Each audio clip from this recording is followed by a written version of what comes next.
Why do we learn history? That is a good question everyone should be asking themselves. Why learn history?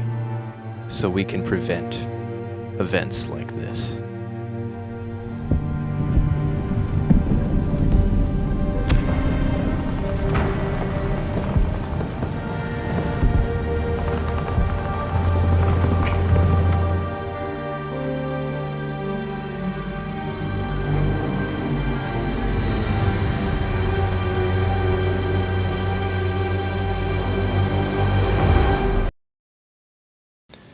On a less grim and intimidating note, yes, hi, it's me. Guess who's back? Guess you were not expecting to see me here on this grandiose day here in college, but you know we're going well. I don't know what accent's coming out of me.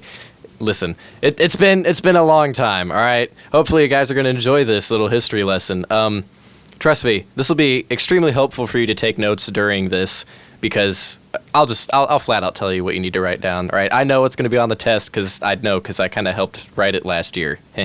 But you know, World War I, pretty grim topic. I'm going to be kind of eye-opening. We'll see. I might see you guys again. You never know. Subscribe to my YouTube channel. I got to do that shameless plug-in. You know. But hopefully, whatever class is watching this, yeah, hopefully you enjoy. And cringy video aside, we're going to get started with this. Now, I'm going to just openly admit, I am not the greatest teacher. But you want to know who is the greatest teacher? Well, the greatest teacher would probably be these guys.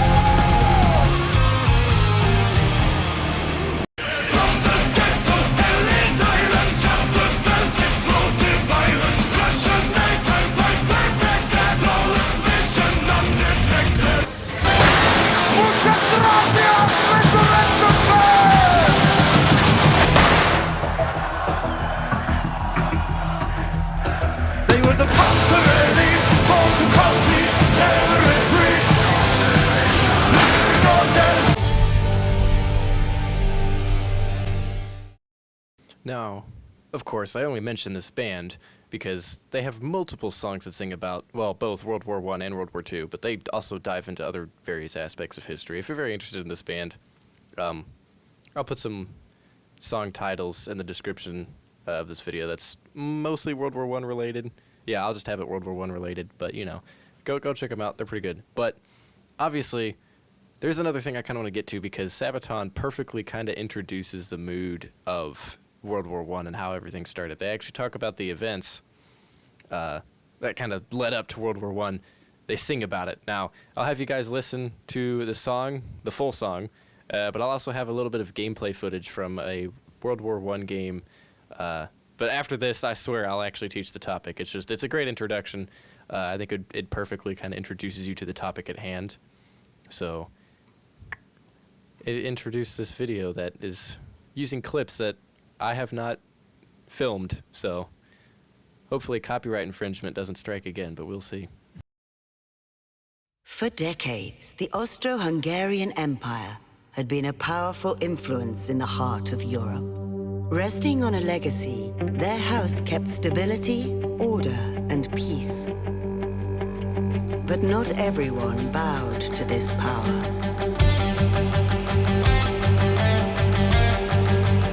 In the summer of 1914, the Archduke Franz Ferdinand of the Empire is visiting Sarajevo, unaware of the assassins awaiting him and what will come.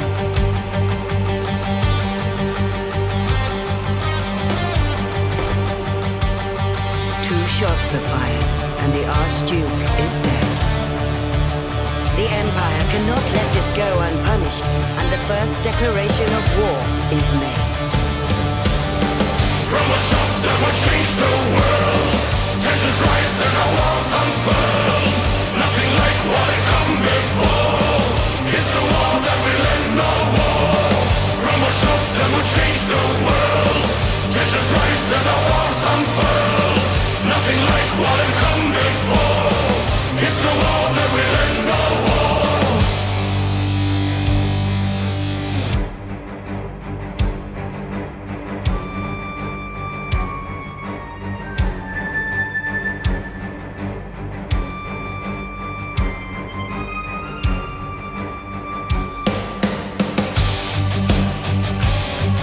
chaos and shockwaves spread from the Balkans across the globe.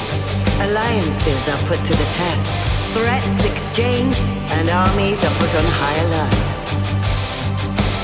In the east, the Russian Tsar is trying to calm the situation with his cousin, the Kaiser of Germany.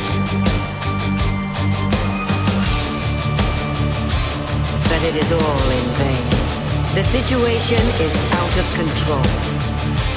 War is unavoidable.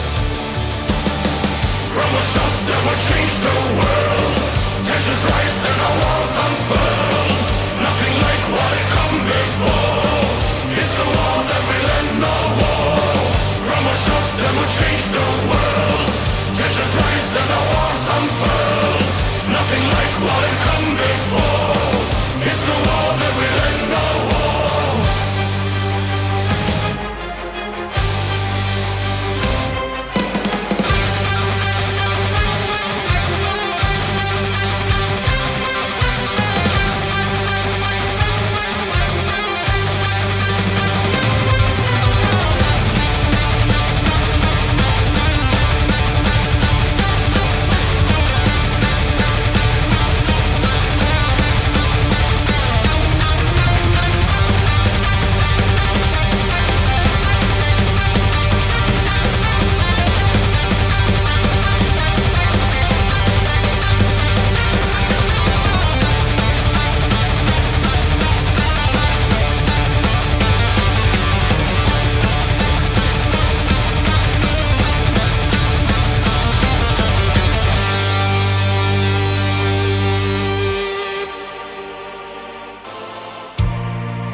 The Battle of the Frontiers starts in August as soldiers cross borders and bullets are fired in rage. War begins. All right, so starting things off, we do need to kind of mention the time frame. So obviously World War I starts in 1914.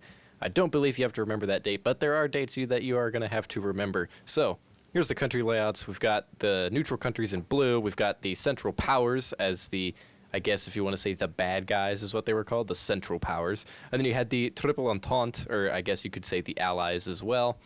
So basically Austria, Hungary, and Germany were pretty good pals. Serbia was kind of giving them a little bit of issues. Obviously, the Archduke was killed. So that kind of pretty much started, I say kind of, no, it did start World War I. But if we get into this a little bit here, we had Austria, Hungary, and Germany pretty much allies. And then they declare war, well, Austria, Hungary declare wars on Serbia, which Serbia is friends with Russia, and Russia is friends with France. So naturally, once Austria, Hungary declare wars on Serbia, Germany kind of backs them up, and then Russia and France declare war on both of the countries, and then it just led to this big mass thing. Because obviously, you just can't have nice things. But so what do? You see, France had these nice little forts along the border of Germany that they had built, that I'll have a picture up here on screen of. But the Germans were like, okay, if we could beat France very quickly, we can turn around and defeat the Russians before they are ready to strike. Now, obviously, the strategy kind of bit them a little bit. And obviously, at this point, Britain actually had not declared war on anybody yet. Britain was still kind of out of it at this point. So the Germans marched through Belgium. And let me tell you that the Belgium did a good job pushing them back. They held their ground, and throughout the entirety of World War I, they kept a sliver of Belgium, which the song Race to the Sea by Sabaton does sing about. For king and for country, we are flooding the river. Our standard lesser will be the end of the race to the sea. The last piece of Belgium's free. We're keeping a sliver, a cog in the war machine. October of 1914. because it was quite literally a race to the sea at one point, but we kind of haven't gotten that far yet. So Germany starts marching through Belgium. Horrible atrocities are committed, which does spark propaganda in the United States. And then, of course, that is when the United Kingdom, or I guess you could say Britain, then entered the war against the Germans.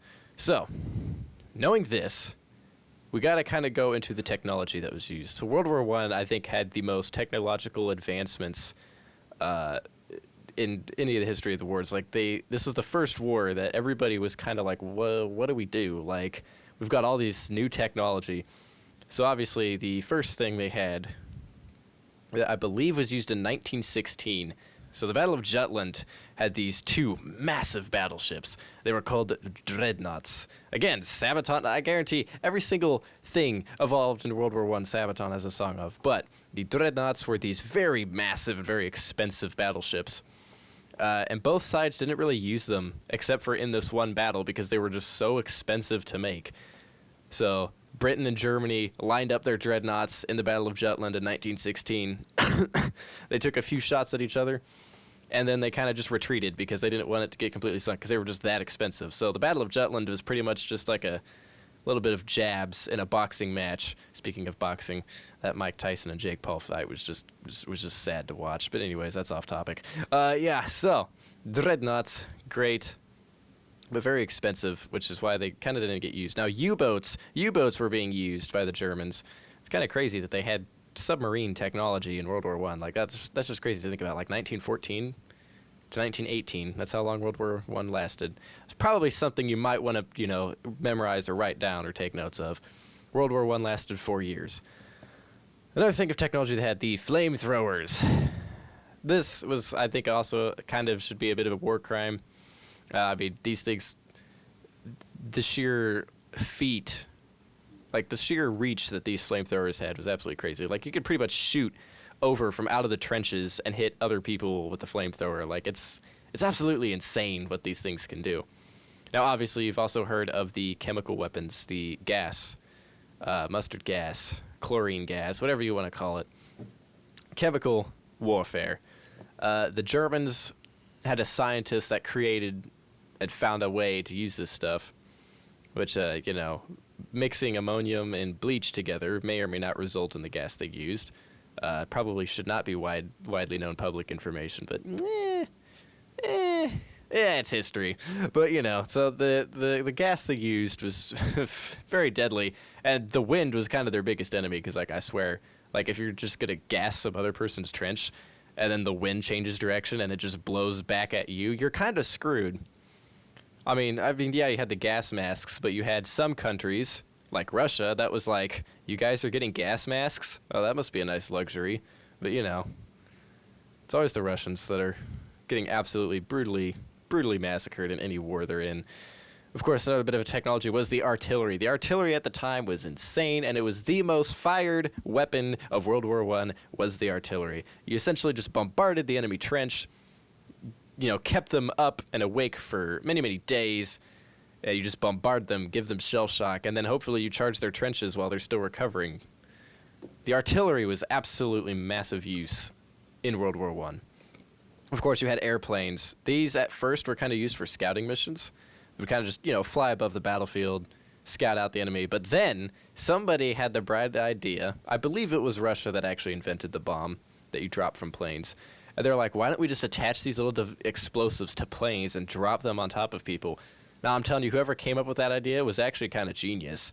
But yeah, obviously, in terms of planes, we all know of the most famous plane in World War I, the Red Baron. And he's flying higher, the king of the sky, flying too fast and he's flying too high.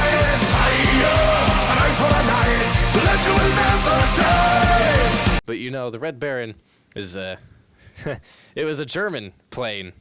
Yeah. Yeah. It shot down 80 planes.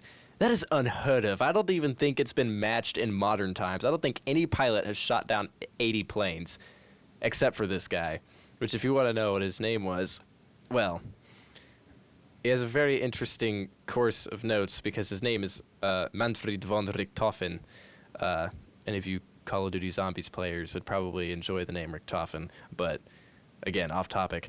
But you see, the airplanes, great. Essentially, you could just scout the enemy trenches. You could drop bombs on them with the artillery, although you had to hope you didn't get hit by artillery while in a plane, because I guarantee that's happened at least once. It has to have happened at least once throughout history. Another thing that was in wide use in World War I were trains. They had trains. I mean, did you really want to attach carts to horses, have them haul stuff over to battlefields? Nah, they just put it on trains. Now, trains were, I think, a little bit more susceptible, but at least with trains, you could mount a massive, 120-millimeter cannon onto the train to help defend itself, and multiple machine guns. You can't really do that on a horse. You just can't. I mean, it makes sense. So yeah, the trains were also a big, wide use of technology in World War I. And then in 1916, everybody's favorite vehicle of war, the tank, was used for the first time in the Battle of the Somme, which I will be covering later. But that battle had the first tanks, and tanks were probably the most helpful thing in World War I, other than maybe a few weapons, like a certain war crime stick that the Americans used. But yeah, tanks were very, very efficient, very helpful, because they could just pretty much run over all the barbed wire and trenches and just plow through the enemy lines. It was a massive success, and yeah, it was great. The last bit of technology that I do want to mention is, of course, Zeppelins. Not blimps, Zeppelins. See, Zeppelins and blimps are a bit different. Led Zeppelin just has to exist because, World War I. But, Zeppelins were used primarily by the Germans. They would fly them over massive cities, drop bombs, also mount multiple machine guns on them, and just gun down any enemy infantry that the enemies would find. And you had this problem with all these technologies out about. What are you supposed to do in war? See, that's what people were trying to figure out, because once they started digging in trenches, trench warfare is a very nasty thing. Like, you've got all this mud and rain, the smell, disease, rats. Like, being a soldier in World War I had to have been rough. World War I and World War II were probably the biggest and most deadly wars in history, which makes sense. But they're also probably some of the most brutal, too, because you're just sitting there in a trench for who knows if you even make it. If you even make it a month. Like, you really weren't expected to live past 30 days in World War I. You were kind of just cannon fodder if you were in the army. If you were in infantry, yeah, that's what you were used for.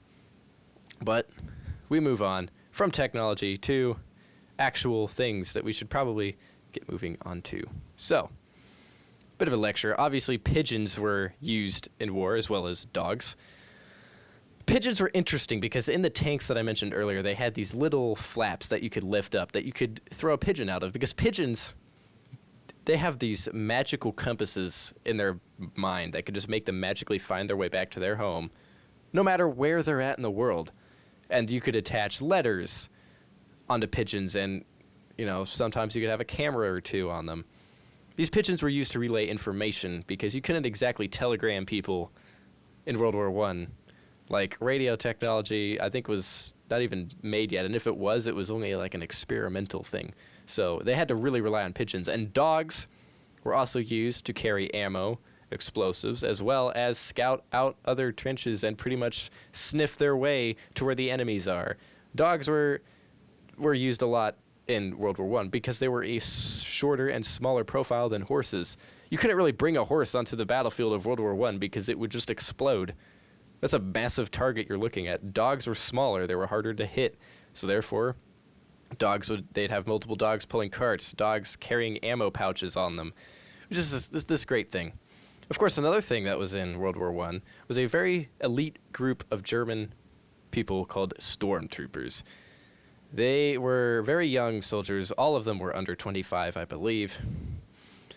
Yeah, they would pretty much jump out of the trenches with these crazy things. Like, there would be flamethrowers and shotgun users. These guys would just take over trenches quickly. And then, of course, the Americans invented the better shotgun, which everybody likes to call the war crime stick.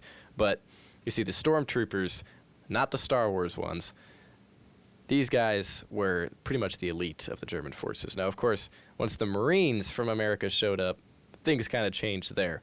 But America didn't show up until later. I was talking about 1916.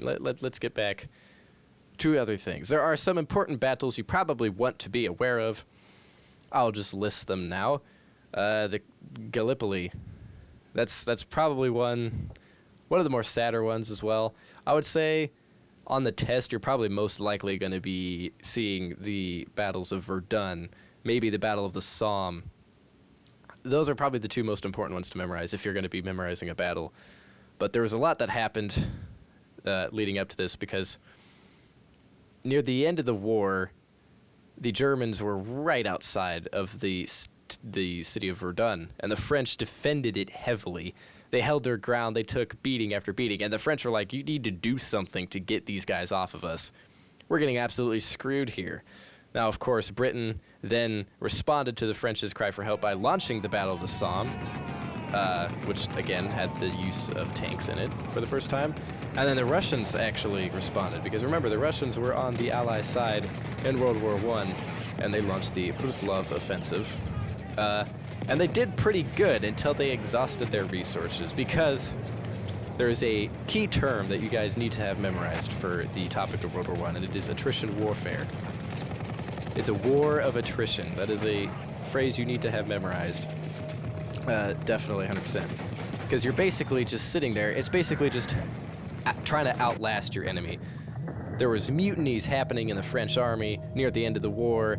The German population was starving. Russia had pretty much extinguished all of their resources, all of their food, all of their morale was depleted. Like, Russia was completely depleted. Everybody was kind of sitting there trying to see who was going to break first. And obviously, the Russians were the ones who broke first. The Russians pulled out of the war in 1917. Then there was also a lot of stuff that happened with Russia, the Russian Revolution and all that stuff, but that might be covered later in your history textbooks, if even at all, because it's not really related to American history. But it's still important to know about the Russian Revolution. But yeah, they pulled out in 1917, and it's funny, because once Russia pulled out, that's kind of when America joined. But what got America to join the war? Well, there was multiple things. Of course, you had a lot of ethnic Germans in America at the start of World War I that was like, yo, the Germans are great. And then obviously Belgium happened, and you had all these propaganda things that happened in Belgium, and then that kind of swayed the public opinion of Americans to kind of go against Germans. They still didn't want to enter the war, though. However, there was things that did happen, because the Germans pretty much broke every single war crime that was available. They literally went against all the rules that was talked about in war. What is it with the Germans and just committing war crimes in every single war they've been involved in? I wonder what that is. I wonder why. But, we don't talk about that. But, the Americans, there was a ship, because at this time the Germans were doing literally anything and everything they could to win the war, even going as far as sending U-boats to sink civilian ships. Now, there was one called the Lusitanian that was sunk by the Germans. I think I pronounced the name of the boat right. I don't know. Some of these words are hard to pronounce, all right? I'm English. All right, I don't know how to pronounce some of these things that are just very weird to pronounce, but hopefully I got the name of the boat right. Anyways, a boat got sunk, had like 100 and some Americans on it. That also really did not help the Germans in the fact that they didn't want America to get involved, but they were like, you know what? We gotta win. So the Germans are over here like, crap, what are we gonna do? And then they do probably the stupidest thing that Germany has ever done in their life, at least up to this point. They decide, let's send the Zimmerman telegram. Now, this is another term you're gonna wanna write down. The Zimmerman telegram. It was a telegram that the Germans sent to Mexico, saying, hey, Mexico, you should definitely totally attack the Americans, right? Yeah, you should go to North America, regain some of that territory. You should regain Texas, regain New Mexico and Arizona, some of your territories, that they took from you in the Mexican-American War. Yeah, you should totally do that. But, America was like, not aware of this.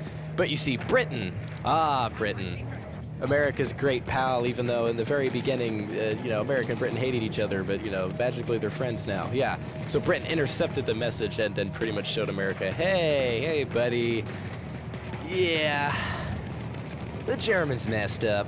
And then they, you know, Britain showed America the telegram, and then America was like, all right, that's it. Prepare to get liberated. And then, yeah, America joined the war. And then Germans started to kind of freak out. Germany freaked out. Now, of course, I'm only talking about Germany. There's a lot of other countries, like I said in that map I showed earlier.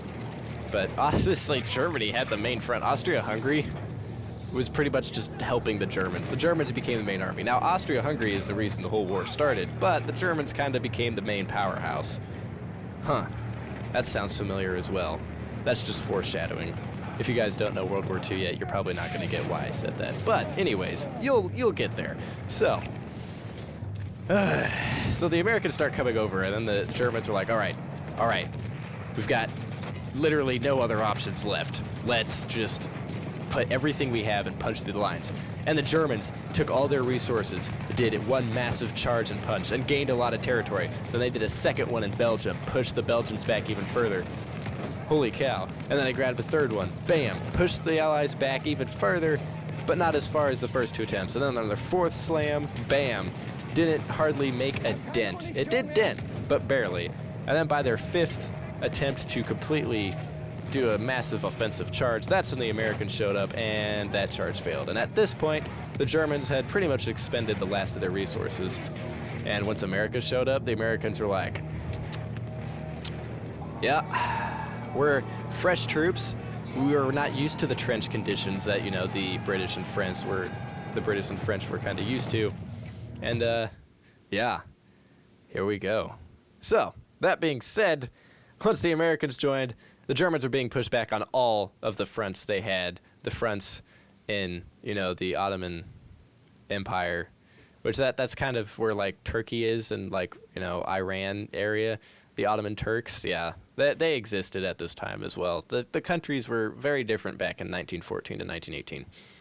Now, if anybody could, before I say this, I would say maybe it's important to know what day World War I ended. Now, you guys are going to know this, for some of you that don't. Does anybody know this? I don't know. I can't see if any of you are raising your hands if you're just sitting there completely bored at this terribly made video. But, you know, I'm doing my best. It's for the content. All right, but anyways, yeah. So, pretty much, a date you got to remember. World War I ended in the year of 1918. It ended on November 11th at 11 o'clock. 11/11. Yeah, it's pretty easy. 11. 3 11s on the 11th day of the 11th month. And at 11 o'clock. Which is also Veterans Day. That is why Veterans Day is on the day, because World War I ended. The Allies officially ended it. Now, of course, the Treaty of Versailles was used at the end of this war, which kind of was a precursor because, you know, the Treaty of Versailles, it fixed all the problems, right? The whole world was never going to see events like this again, at least for about another 20 years, but, you know, we don't talk about that yet. But, again, key terms you want to have known for this is the German telegram, which is the message that the Germans sent to Mexico telling them to attack America, and that also consequently brought America into the war. So if that's ever a question that comes up on your test, just remember that. Also, what battle was the first ever tank used in? The Battle of the Somme. That's probably not on your test, but you never know if you're going to need to know that. 3 countries that were on the Allies side. Probably want to know at least some of the countries that was on the Allies. Obviously, France, Britain, and America were on the Allies, but you could also say Russia and Italy.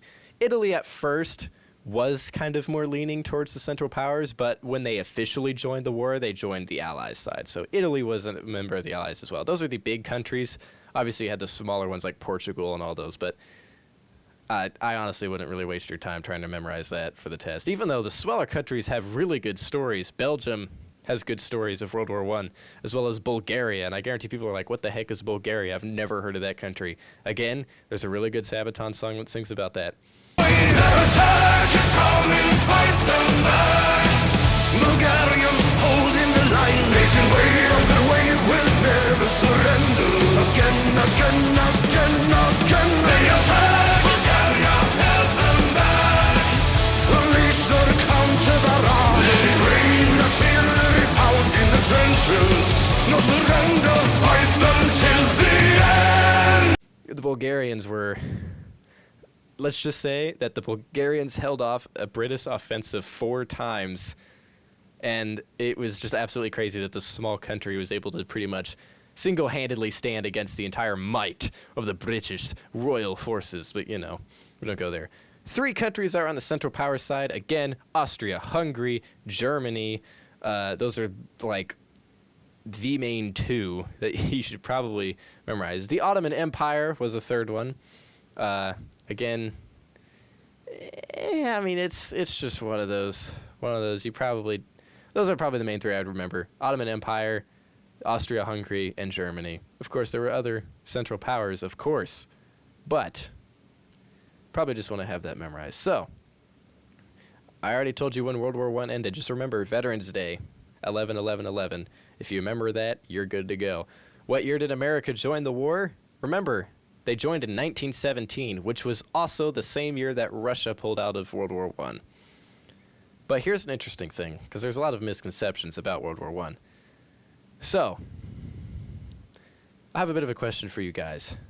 Did the Allies use chemical weapons in World War I? The Allies being, of course, Britain, France, and America. Did they use chemical weapons in World War I? The answer is yes. Now, of course, the Germans were the ones who used chemical weapons first, but the Allies responded and also used them as well. So both sides used chemical weapons, so in a sense, both sides committed war crimes. I don't know. I don't know why it's really not that well capitalized on. But, you know, there's a lot that happened in World War I. So, yeah, things that you might just want to remember. Now, of course, there's a few other things that happened throughout time and history that kind of transpires events to be a little bit different. But, yeah, it's just World War I. It's a very nice topic to cover about. There's a lot of videos that honestly explains this topic way better than I do. I just did it because, I don't know, you guys know me. I thought it would be a little bit interesting if I taught a topic way far away, like 3 hours away from where you guys are at. But, you know, we're good to go. So, yeah, again, those are the terms you probably want to have memorized. And I'll leave together one more clip for you guys to have for a video, and then we will go from there. Watch that video. I'll have some links and other things that pop up in this video you guys can click on to watch, because Oversimplified covers this topic very well. There's a few other YouTube channels that do it good.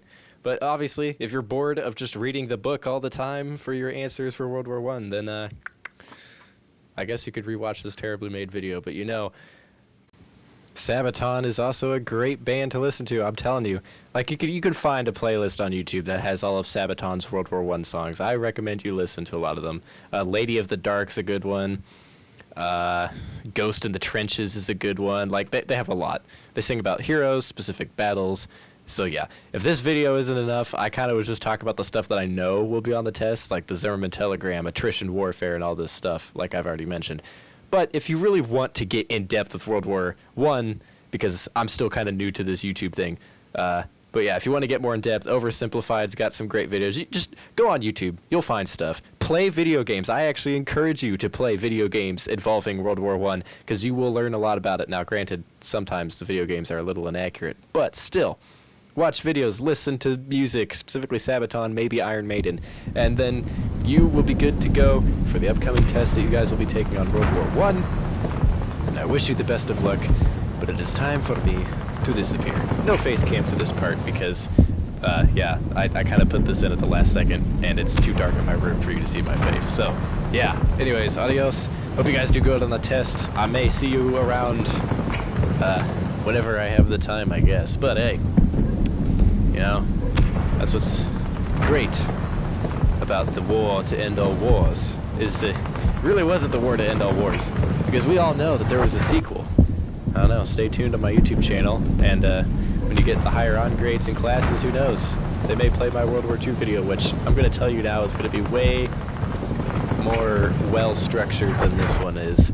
So yeah, hopefully you enjoyed this terrible video, but hey, at least it was a little entertaining, and at least it wasn't just some random dude that you didn't know, like Crash Course that goes at like 1,000,000 miles an hour. But hey, anyways, I've been dragging this out. You guys have been sitting here for so long. I guarantee some of you aren't even paying attention at this point. So we'll dip now and enjoy this last few minutes of random video clips I put together involving World War I. one day, all this will be over. The war to end all wars will be won by one side or the other. The guns will rust, grass will grow, and there'll be nothing left of any of this. The land will heal itself, as everything does in the end. We'll be long gone by then, but maybe not forgotten. History only remembers 1 in 1,000 of us. Then the future will be filled with stories of who we were and what we did, how we lived, how we fought, and how we died. When this is all over and the war is won, they will remember us. But until that day comes, we will stand. We will look death in the eye. And we will fight.